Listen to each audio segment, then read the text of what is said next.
feministas dos partidos de esquerda lá em Brasília votaram contra o criminoso agressor de mulheres, estuprador, ficar mais tempo na cadeia. O cara já cometeu violência, o cara já é usuário de drogas, e as feministas defendem que se ele foi maltratado pela polícia, querido, ele possa voltar para as ruas.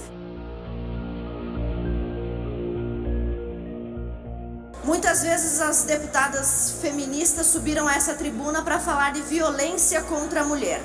E o Brasil viu escandalizado um caso nesta semana que passou, o caso da Juliana dos Santos, vítima de 51 socos na cara. Levou 51 socos na cara de quem deveria ser o seu companheiro. Em casos como o da Juliana, as atitudes das feministas, e principalmente das políticas feministas, não estão sendo efetivas. E por que eu digo isso? Eu quero citar 2 exemplos de como na prática as mulheres feministas que vêm para essa tribuna falar que defendem as mulheres vítimas de violência, na prática não realizam nenhum trabalho efetivo em defesa delas. A Juliana dos Santos levou 61 socos no rosto. Se esses socos tivessem resultado em natureza grave, esse crime seria considerado um crime hediondo.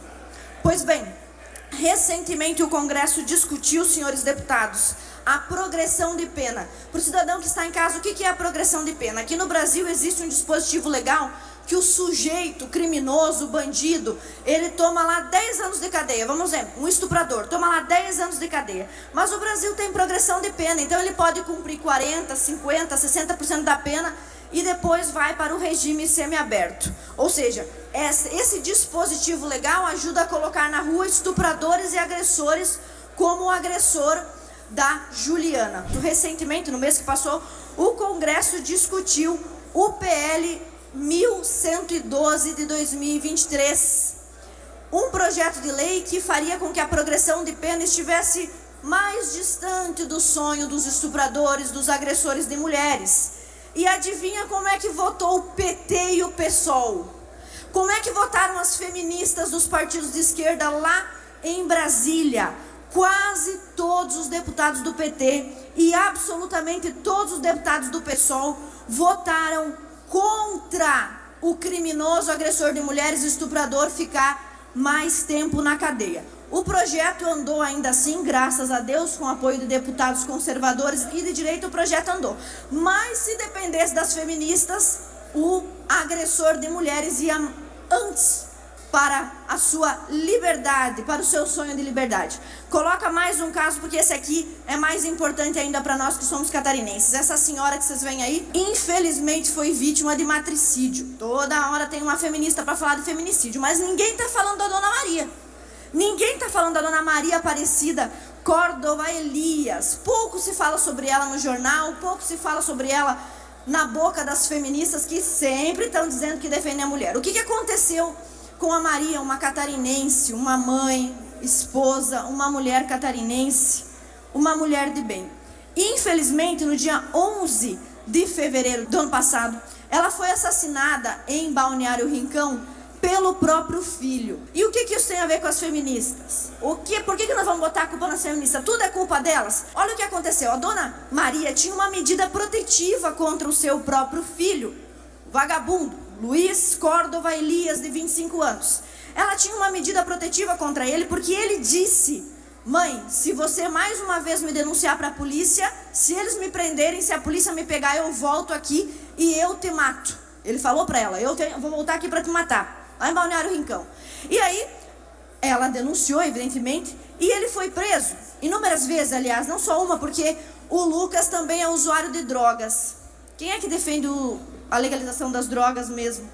Será que são as conservadoras? Será que são as feministas? Pois bem, os índices brasileiros já dizem que o usuário de drogas e o alcoólatra é o que mais agride a esposa, é o que mais agride a namorada. Mas não é esse o final da história.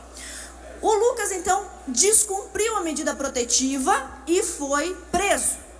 Só que durante a audiência de custódia, mesmo sabendo de toda essa história que a gente está comentando aqui, durante a audiência de custódia, o judiciário decidiu soltar o Lucas.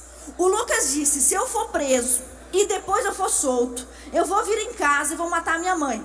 O judiciário vai lá e solta o Lucas. Vagabundo cumpre suas promessas. O que o vagabundo do Lucas foi lá fazer? Foi em casa, enquanto a mãe, Dona Maria, cidadã catarinense, estava dormindo, ele a esfaqueou.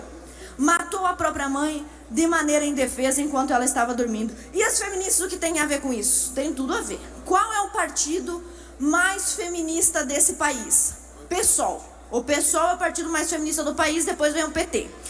O PSOL é um dos grandes apoiadores da audiência de custódia. Inclusive a DPF 347, que vinha discutir a audiência de custódia, foi incitada pelo PSOL. Recentemente, o deputado Eduardo Bolsonaro tentou revogar a audiência de custódia e todas as feministas foram contra a proposta do Eduardo e a favor da manutenção da audiência de custódia.